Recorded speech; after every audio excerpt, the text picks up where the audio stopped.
In today's gospel, we have read about the story of a demon-possessed man. He is also the main character in this Bible passage. Also, Jesus and the people of Gadarenes country. This story has three main points.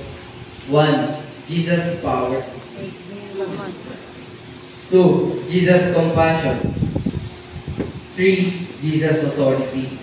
The man who is said to be possessed by demons, sinasabihan na nahan sa kanya ang maraming demonyo, kaya tinawag siyang legion o sa Tagalog ay hukbo. Naniniwala sa kagayahan ni Jesus, ayaw na niyang magdusa sa kanyang kalagayan sa maraming taon na niyang dinaranas. Through God's power, napalayas ni Jesus ang mga demonyo mula sa lalaki nito. It is an evidence na si Jesus ay makapangyarihan. Siya rin ay likas na maaawain. Jesus showed compassion.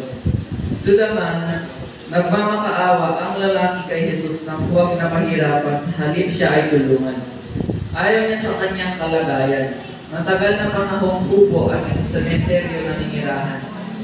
Pinahiwati ni Jesus ang kanyang habag sa kanya and through His authority. Ang mga demonyo, inutusan niyang lubayan ang lalaki at lumipat sa mga baboy. Nakalaunan ay nalunod sa ilog. Hindi ko ba alam kung mababago ito ang inyong pananaw patungkol sa pagkain ng baboy. I realize, kaya pala may mga taong ayaw sa pork dahil sa kwentong ito. Sa kabilang banda, tayo bilang mga tao ay maihahalin tulad sa katauhan ng lalaki ito na nagkaroon ng masibhing kagustuhan na makita si Jesus. When Jesus appeared to him, the man was so overwhelmed with joy that he fell to the ground and worshipped him. Our primary lesson learned from the man is humility. The man seeks help from Jesus. There is some time in our lives that we are the demon-possessed man in this verse. We just don't know it.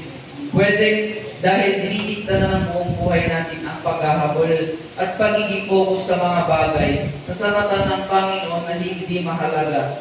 Kagustuhan natin sa maraming pera, magandang trabaho, mataas na pagpapahalaga ng lipunan sa atin, o ng kahit anumang mga makabundong bagay.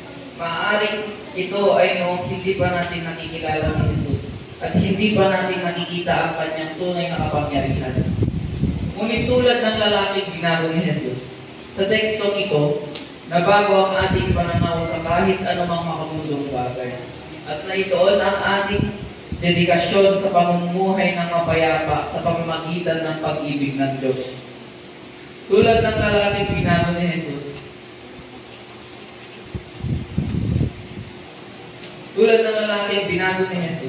kung ikaw ay isang tunay na tagapagsunod ni Kristo, dapat natin ipagkalat sa katauhan kung gaano sa makapangyarihan ang ating Panginoong Jesus.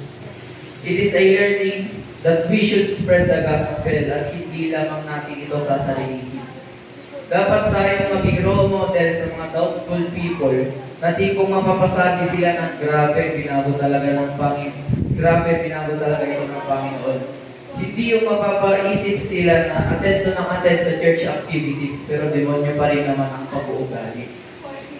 Now, nung binago ni Jesus yung tao na possess ng demonyo, nabago din ang pananaw ng mga tao doon sa region of Gadarenes, doon sa taong ni Jesus. Ngunit ang mga taong taga-Gadarenes ay nagbebeg na umalis na si Jesus. Subalit ang mga witnesses at yung taong hinili niya ay nagbebeg na mag-stay si Jesus. Kaya dear brothers and sisters, in Christ, ito po ay challenge sa atin. Nais mo ba ng extreme makeover? Are you ready to receive the extreme makeover that Jesus can do to you? Aminin mo natin, we have the demons inside of us. But the good news is, Jesus has the power to cast them out of us. Beg for His mercy. Ask for He is compassionate. And lastly, Jesus be the authority in our lives for us to be truly free of the demons and joyful with love to us. So let this be a lesson for us to ponder this week and let us apply in our life now. To God be the highest glory. Amen.